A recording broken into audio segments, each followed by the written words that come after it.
Assalamualaikum warahmatullahi wabarakatuh. Nama saya Suada, kelas 12 IPS 3. Kerjasama Utara Selatan adalah kerjasama yang bertujuan mencari titik kesepakatan dalam hubungan antara negara industri kaya dengan negara berkembang. Negara industri kaya unggul dalam ilmu pengetahuan dan teknologi, namun kekurangan sumber daya alam, sedangkan negara berkembang unggul dalam sumber daya alam namun rendah dalam pengembangan iptek, sehingga kerjasama ini saling menguntungkan kedua belah pihak. 1. Konsep kawasan Utara Selatan. Kawasan Utara merupakan sekelompok dari negara-negara industri maju yang memiliki teknologi canggih serta produksi industri yang selalu meningkat, dengan sebagian besar negara yang memenuhi kriteria tersebut berada di bumi bagian utara. Negara-negara yang termasuk dalam kawasan utara meliputi negara-negara seperti Kanada, Amerika Serikat, Prancis, Britania Raya, Jerman, Italia, Jepang, serta Uni Eropa sebagai pengawas yang jika dilihat secara ekonomis, mereka memiliki ekonomi yang kuat. Negara-negara kawasan utara ini tergabung dalam Group of Seven atau G7. Dikarenakan jumlah negara anggota yang melakukan kerjasama sebagian utara dan tergolong sebagai negara maju, berjumlah sebanyak 7 negara kawasan selatan merupakan kelompok dari negara-negara yang sedang berkembang atau negara miskin, yang juga meliputi negara yang terletak sebagian besar berada di belahan bumi bagian selatan seperti kawasan Asia, Afrika, Osean, hingga Amerika Latin secara ekonomis pula. Mereka memiliki ekonomi lemah yang mengandalkan hidupnya pada sebagian besar dalam titik negara-negaranya yang berada dalam kawasan selatan juga tergabung ke dalam kelompok grup 7 atau G7, yaitu dikarenakan kesepakatan atas negara-negara berkembang dan miskin meliputi sebanyak 77 negara, termasuk beberapa di antaranya negara-negara di kawasan Asia Tenggara seperti Indonesia, Malaysia, Filipina, Vietnam, hingga Amerika Selatan seperti Brazil, Argentina, Venezuela, maupun Chili. Sekian, terima kasih. Wassalamualaikum warahmatullahi wabarakatuh. Faktor jadinya kerjasama Utara Selatan.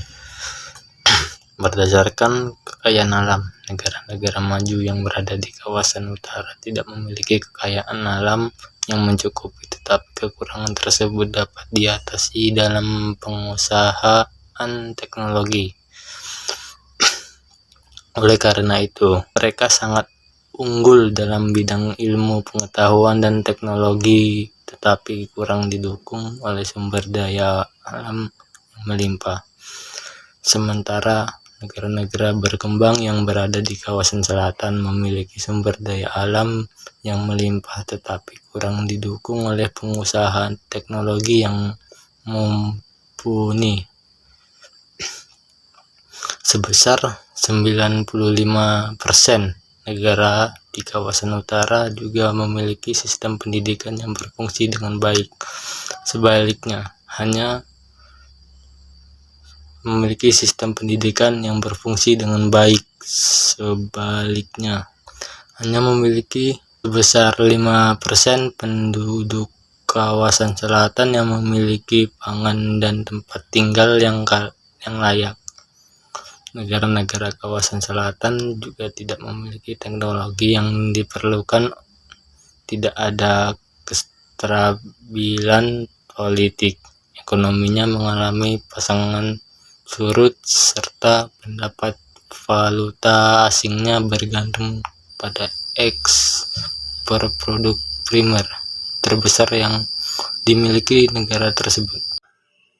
3. Lahirnya kerjasama Utara Selatan. Kerjasama Utara Selatan diawali dari pertemuan negara-negara produsen minyak bumi dengan negara-negara konsumen minyak pada 7 April 1975 di Paris, Prancis, dengan istilah Konferensi Kerjasama Ekonomi Internasional. Di dalam forum tersebut terdapat dialog untuk menanggulangi krisis energi, krisis ekonomi, maupun embargo minyak dari masing-masing negara.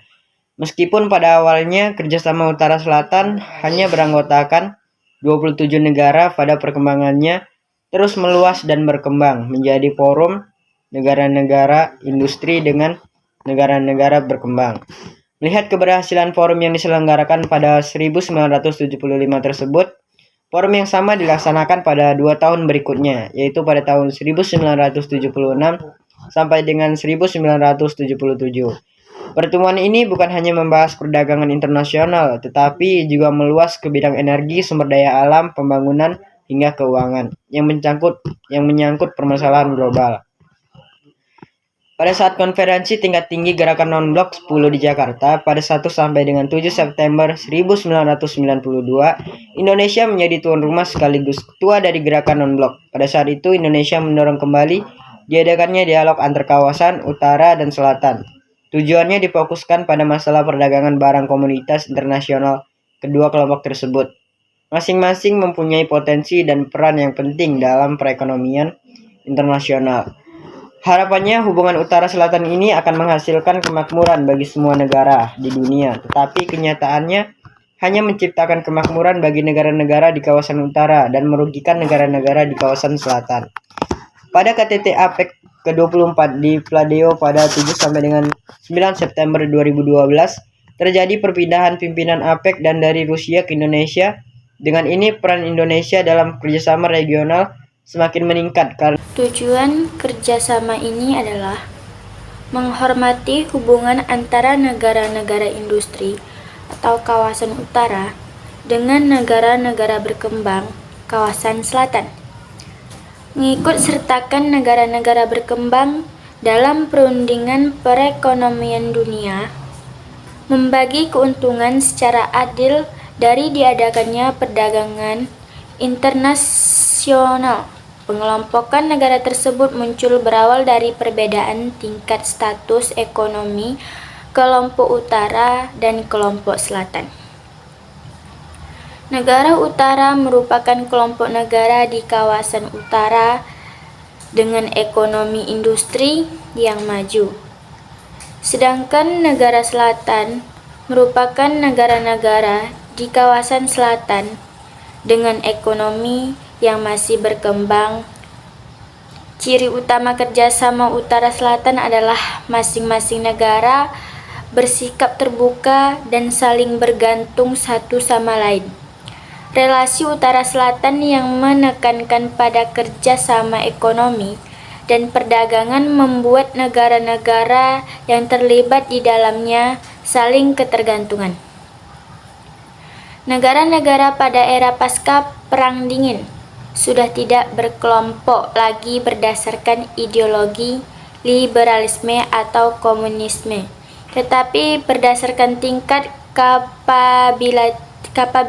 kapabilitas perekonomian.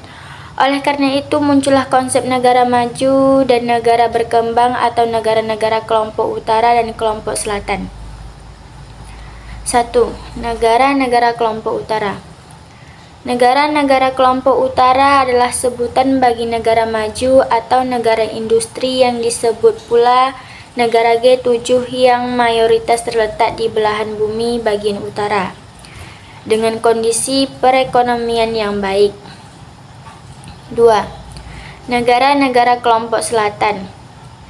Negara-negara kelompok selatan adalah negara-negara berkembang dunia ketiga yang kebetulan mayoritas terletak di belahan bumi bagian selatan, seperti negara di Afrika, Asia, Amerika Latin, dan Oseania.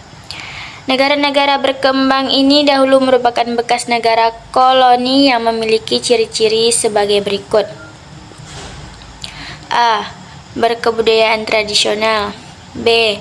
Ekonomi agraris dan pendapatan per kapita rendah. C. Tingkat kelahiran yang tinggi. D. Kemiskinan dan pengangguran tinggi. Terima kasih. 1. Barang-barang produksi dalam negeri terganggu akibat masuknya barang impor yang dijual lebih murah dalam negeri, yang menyebabkan industri dalam negeri mengalami kerugian besar. 2. Munculnya ketergantungan dengan negara maju. 3. Terjadinya persaingan yang tidak sehat karena pengaruh perdagangan bebas. 4. Bila tidak mampu bersaing, maka pertumbuhan perekonomian negara akan semakin rendah dan bertambahnya pengangguran dalam negeri. Sekian video dari kami, lebih dan kurangnya kami mohon maaf. Wassalamualaikum warahmatullahi wabarakatuh.